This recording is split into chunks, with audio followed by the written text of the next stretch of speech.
बिस्मिल्लाहिर्रहमानिर्रहीम। Extreme engineering के साथ एक बार फिर हाजिर हैं। आज जो बेसिकली हमारा टॉपिक है वो है कॉन्टेक्टर को होल्ड किस तरीके से करवाया जाता है, उसके ऊपर हम डिस्कस करेंगे।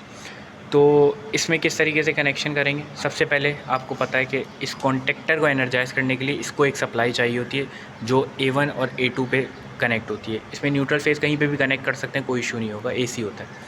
अब फॉर एग्ज़ाम्पल मैं इसको ऑन करता हूँ, ये देखें, जैसे मैं ब्रेकर ऑन करता हूँ, अब ये मैंने ब्रेकर ऑन किया, अब ये होल्ड कर रहा है ना। अगर ये होल्ड नहीं कर रहा होता, फॉर एग्जाम्पल अभी तो मैंने होल्डिंग इसका सर्किट बना दी, तो ये बंद कैसे काम कर रहा है, होल्ड कैसे कर रहा है, ये बताते हैं। सबसे पहले आपने क्या करना है, ये सप्लाई यानी कि इसमें न्यूट्रल फेस लगा दिए, इस बटन के थ्रू से, वो पुश बटन के थ्रू जा रही है। आपने वहीं से एक और कनेक्शन लेना है, वो आपने कनेक्ट कर देना है NO पर, ये जो नॉर्मली ओपन है। आम सूरत में क्या होता है, नॉर्मली ओपन होता है। और दूसरा, इसी से नीचे जो टर्मिनल है, यहाँ पे सप्लाई कनेक्ट हो रही होती है, ये वाली, यानी कि ये फॉर एग्जांपल जो फेज़ आपके पास तार आ रहा है वो कनेक्ट हो रहा होता है डायरेक्ट पुश बटन में।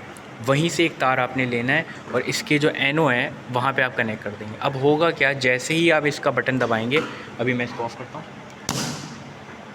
अब जैसे मैं ऑन करूँगा, अब मैंने ब्रेकर ऑन कर दिया मगर ये अभी देखें ये ऑन नहीं हुआ है। तो क्या होगा, जैसे ही मैं इस पुश बटन को ऑन करूँगा, ये पुश बटन को मैंने दबाया, अब क्या हुआ, सप्लाई यहाँ से आ रही थी फेज़, यहाँ से होती हुई A1 पर गई और A2 न्यूट्रल तो वैसे ही कनेक्ट हुआ हुआ है, यानी कि सप्लाई यहाँ पर A1 पे गई और यहाँ A2 न्यूट्रल तो कनेक्ट ऑलरेडी हुआ हुआ है, मगर ये होल्ड नहीं कर रहा था पहले।